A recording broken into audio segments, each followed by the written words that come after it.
Assalamualaikum Pak Parjo. Assalamualaikum. Oke Pak Parjo. Jadi untuk hari ini saya sebelumnya ingin mengucapkan terima kasih terlebih dahulu ya Pak atas waktu yang sudah Pak Parjo berikan kepada saya untuk dapat mengikuti wawancara pada pagi hari ini ya Pak. Di sini saya mengadakan wawancara, salah satunya adalah untuk memenuhi tugas pada program pendidikan yang sedang saya jalani saat ini, yaitu guru penggerak angkatan 10.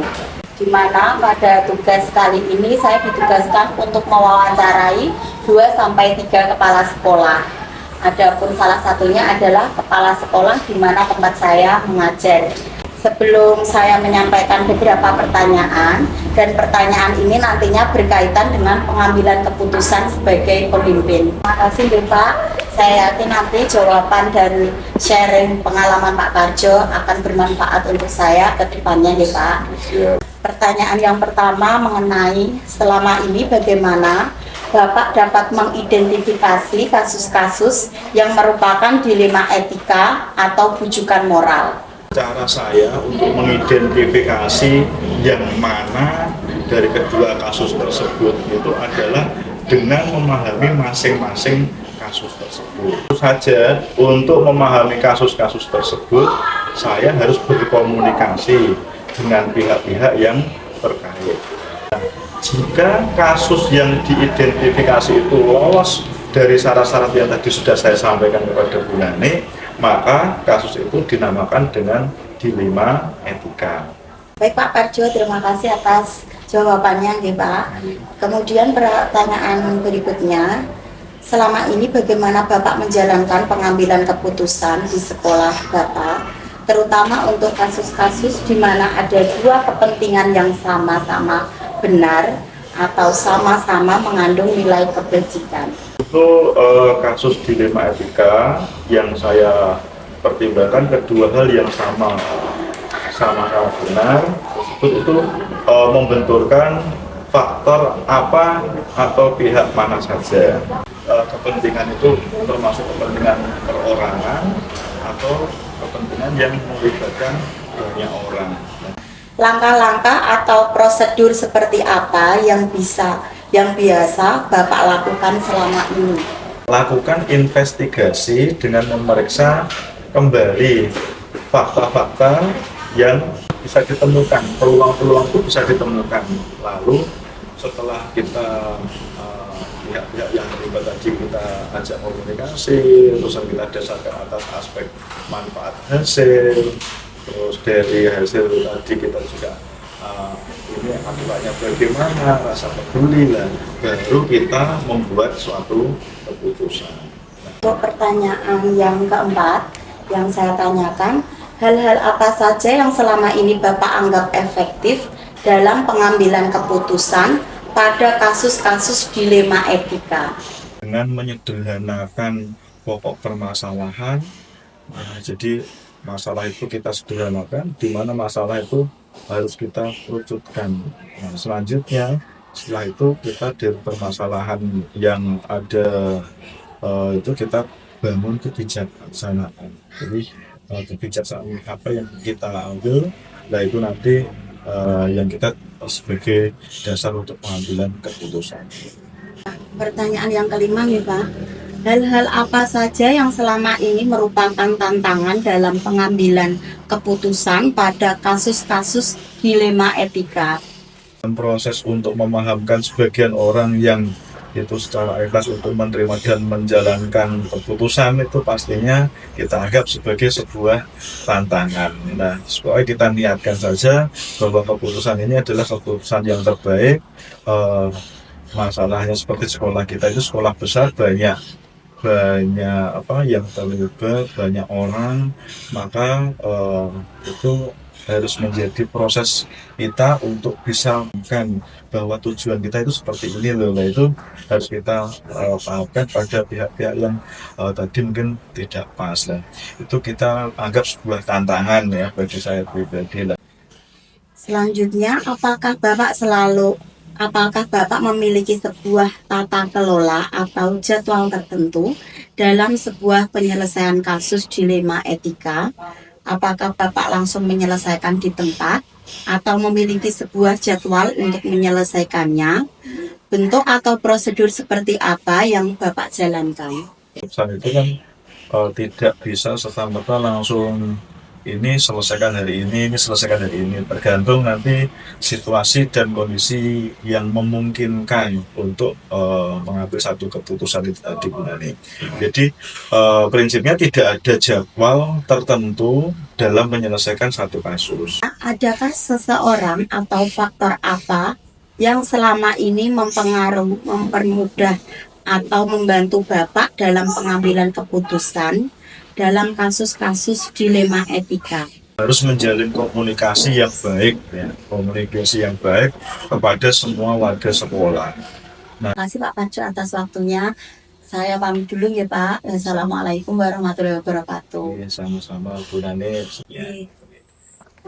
Iya. Di sini saya ingin meminta izin kali bantuan panjenengan nih Pak, di mana saya saat ini sedang mengikuti program pendidikan guru penggerak angkatan 10, di mana program tersebut memberikan tugas kepada saya, salah satunya adalah mewawancarai kepala sekolah, 2-3 kepala sekolah. Adapun wawancaranya itu berkaitan dengan pengambilan keputusan sebagai pemimpin, di mana nanti saya mengajukan beberapa pertanyaan, dan sebelum saya mengajukan pertanyaan, sebelumnya saya ingin bertanya kepada Bapak, apakah Bapak berkenan untuk membantu saya?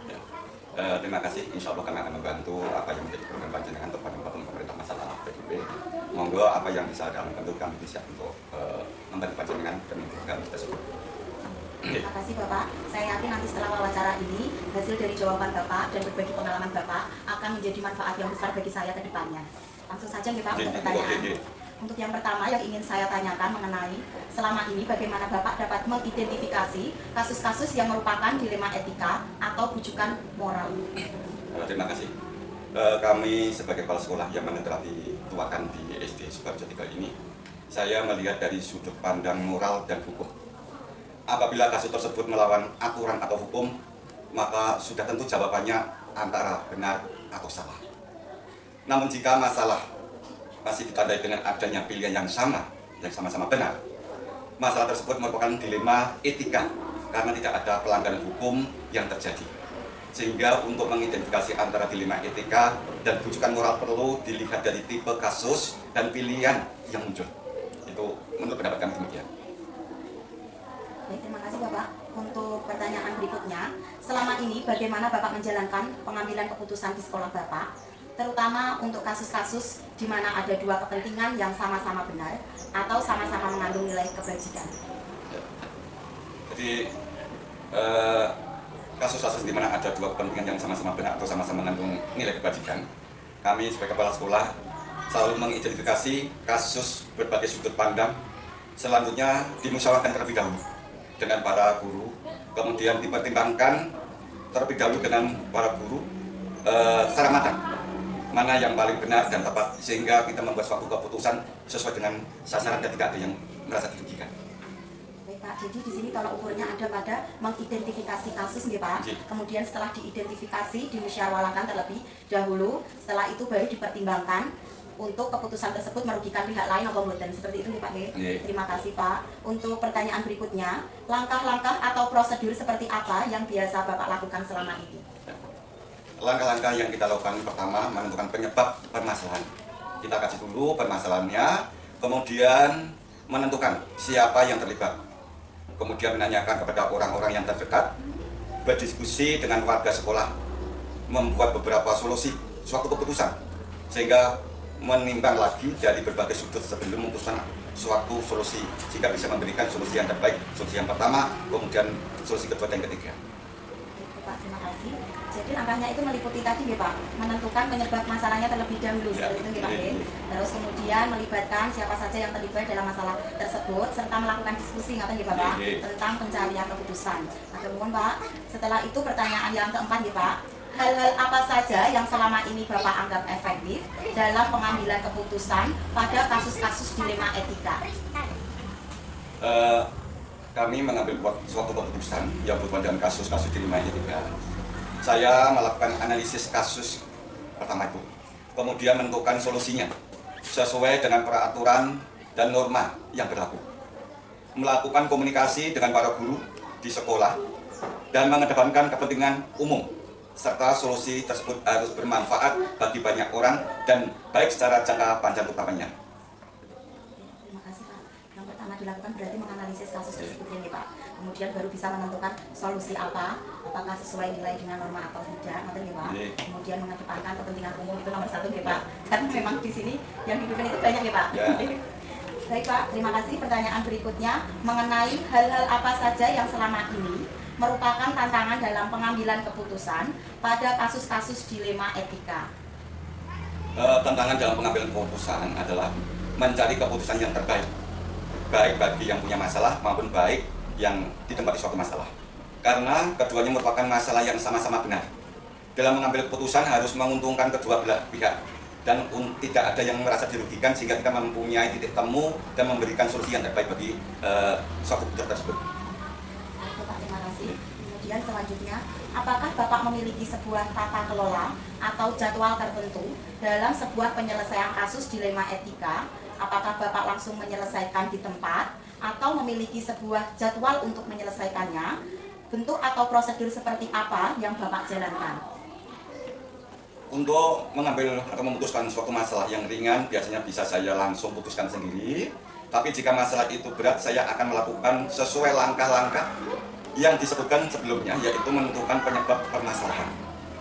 Kemudian menentukan siapa yang terlibat, menanyakan kepada orang-orang yang terdekat, kemudian berdiskusi dengan warga sekolah, membuat beberapa solusi keputusan, menimbang lagi dari berbagai sudut sebelum memutuskan atau mengambil suatu solusi, sehingga kita bisa mengambil solusi yang terbaik dari dari rekan-rekan, dari yang telah kita rapatkan bersama itu bisa mengambil suatu keputusan, memberikan solusi yang terbaik.